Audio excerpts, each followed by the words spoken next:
Morning में phone आया कि आपका जो फ़ोन है उसको हम ट्राई से बोल रहे हैं और जो आपका फ़ोन है उसको बंद किया जाएगा, क्योंकि हमें इंस्ट्रक्शंस दिए हैं पुलिस ने कि फ़ोन को बंद कर दिया जाए, क्योंकि उस पर मुंबई में साइबर क्राइम में ये बहुत सारी कंप्लेंट्स आपके नंबर के अगेंस्ट रजिस्टर्ड हैं कि लोगों को हैरेसिंग मैसेजेस आ रहे हैं इस नंबर से, और आपके और भी जो नंबर्स हैं वो सारे जितने भी हम ट्रेस करके सारे ब्लॉक कर देंगे।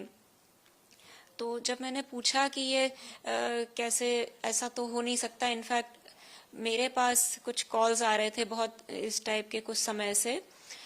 तो उन्होंने कहा कि नहीं, ये तो केस कि शायद किसी ने आपको फंसाया होगा, तो इस तरीके के कॉल्स तो लेकिन आए ही हैं, और फिर आप अपने हमारे एक IPS ऑफिसर हैं, इनसे बात कर लीजिए। तो उन्होंने एक किसी और को कॉल ट्रांसफर की, और फिर वो सो कॉल्ड जो IPS ऑफिसर थे उन्होंने बात की कि खाली ये फोन का बात नहीं है,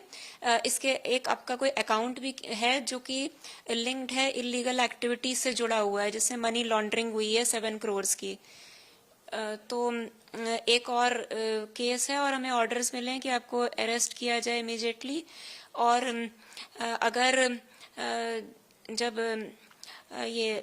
नहीं आप वहाँ आ नहीं सकते अगर, तो फिर हम डिजिटल कस्टडी में लेते हैं, और उन्होंने अपने किसी CBI ऑफिसर से भी बात कराई। फिर वो 7 डेज तक, और ये कहा कि आप इसको किसी को बता नहीं सकते हैं क्योंकि ये मैटर ऑफ नेशनल इम्पोर्टेंस है, इसको आप कुछ सीक्रेट को किसी को शेयर नहीं करना, वो शेयर करने की भी जेल है 3 to 5 years की, और उसमें आप सस्पेक्ट हो तो आपका केस चलेगा। फिर उन्होंने सारा कुछ, मतलब 7 डेज के अंदर उन्होंने अपना पूरा केस चलाया कोर्ट में, और जज भी थे उसमें, जज, IPS ऑफिसर, CBI, सब कुछ बन के जो भी, और एक नया फ़ोन खरीदवा के व्हाट्सएप कॉल और स्काइपी के जरिए उस पर कनेक्टेड रखा फॉर 7 days, 6 to 7 days, और फिर कहा कि आपको वेरिफिकेशन के लिए अपना सारा जो भी अकाउंट्स में पैसा है सब डिक्लेयर करना है और उसको सरकारी अकाउंट्स में ट्रांसफर करना है। उसका अगर वेरिफिकेशन हो जाता है और अगर ये पता चलता है कि उसमें कुछ आपने नहीं किया है, कुछ मनी लॉन्ड्रिंग, तो फिर वो रिटर्न होगा, नहीं तो अगर कुछ भी गड़बड़ पाई गई तो वो नहीं मिलेगा वो पैसा।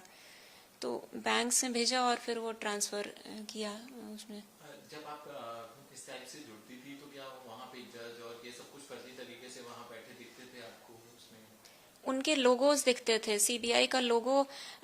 उनके लोगोज थे, IDs दिखाए उन्होंने, जो जज वगैरह थे सबने अपने अपने IDs दिखाए और उनका लोगो बना हुआ आता था।